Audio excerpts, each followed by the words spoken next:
The next question, we have to find the radius. So this is a semicircle that has been given.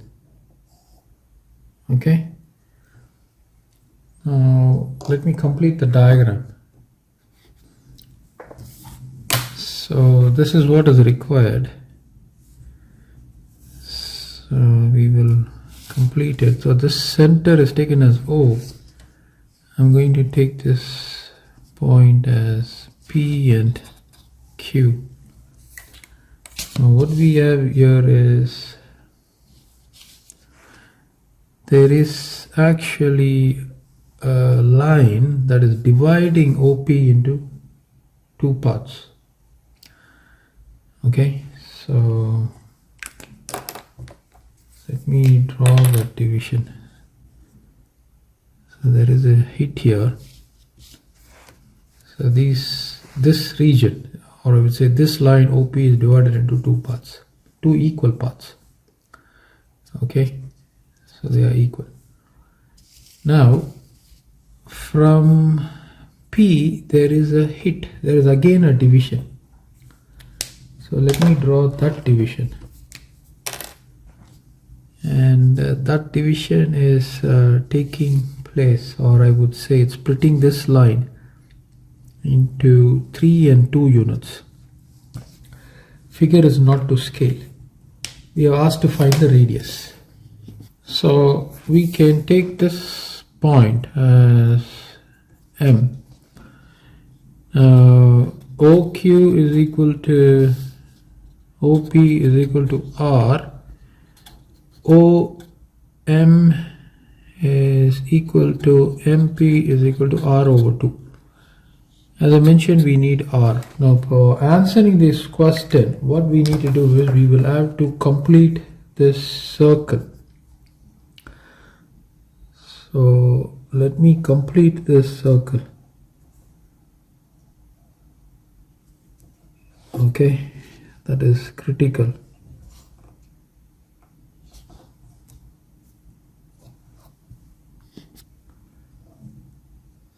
So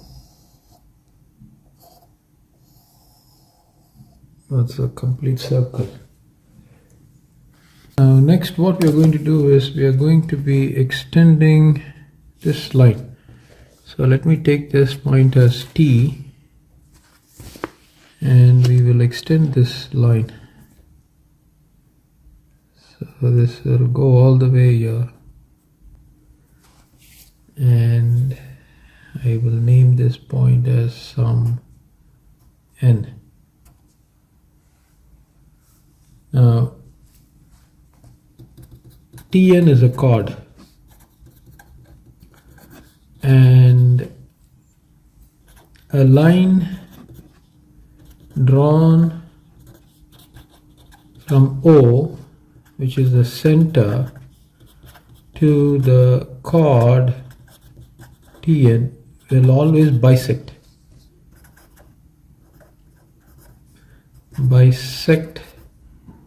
the chord. That's a property of geometry.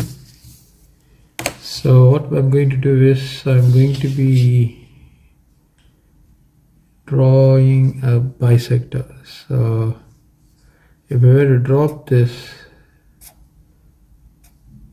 would bisect and it will create an angle of 90 degrees, right? So that is an important observation. Now what we are going to do is we would have to consider two triangles. I'm going to take this point as sum A, this point as sum B. So consider triangle PAM. Now this is clearly going to be 90 degrees. Okay, it's given in the question that it is 90 degrees.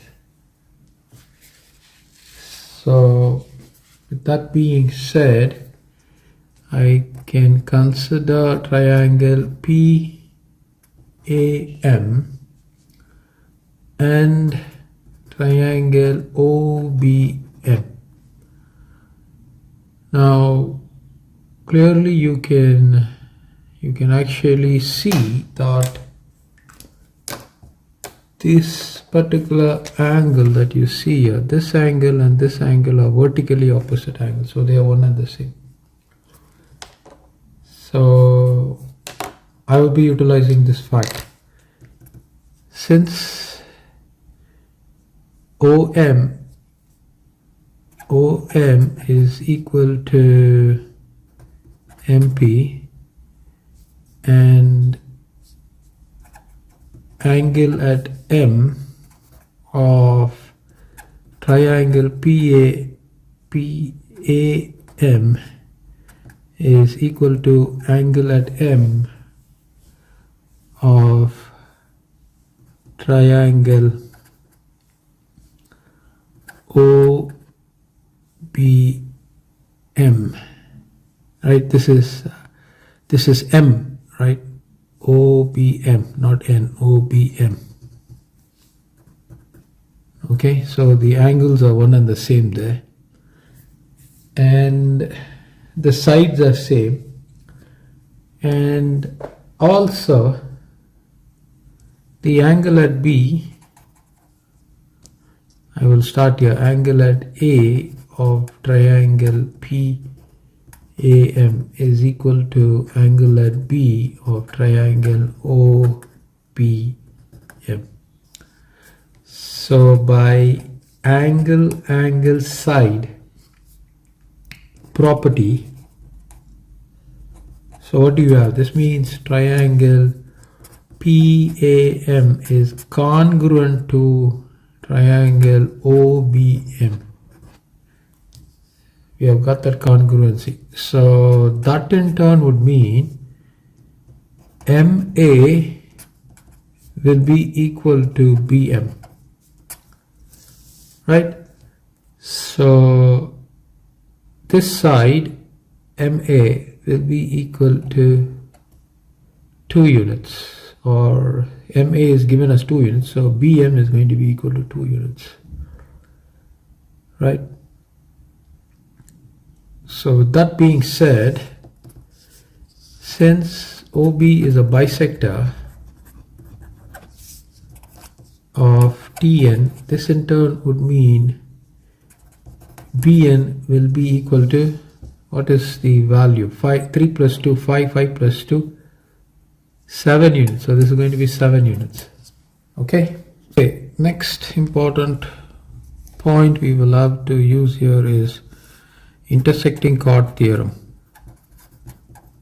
Intersecting chord theorem. We know that if Tn and PQ are 2 chords intersecting at say M, then MT multiplied with MN will be equal to PM multiplied with MQ. MT, what is MT? MT is this length. This length is 3 positive 2 is 5 units multiplied with MN, 7 added with 2 units, that's 9. PM, if this entire length is R units, this is going to be R over 2, this is going to be R over 2. So PM is R over 2, and MQ is R over 2 plus R over 2 plus R. Take 2 as LCM, is going to be R positive 2 times R, which is equal to 3R over 2. So this is 3R over 2. So this is 3 times of R squared divided by 4 is equal to 5 times of 9. I cross multiply. This would give me 3 times of R squared is equal to 4 multiplied with 5 multiplied with 9. You push this 3 down is going to be 4 times, 5 times and 9 times divided by 3. 3 divides here 3 times, so 3 fours are 12. 12 into 5 is 60 units. R squared is 60. So I'm going to write 60 as, can I write it as 4 times of 15? 4 5s are 22, 4 1s are 4, 5, 6, so 4 times of 15 is 60. So R is equal to root of 4 times the root of 15. Root of 4 is 2 and root of 15 stays as it is. So R is equal to 2 times root of 15 units. Okay, so that's a solution for this lovely question.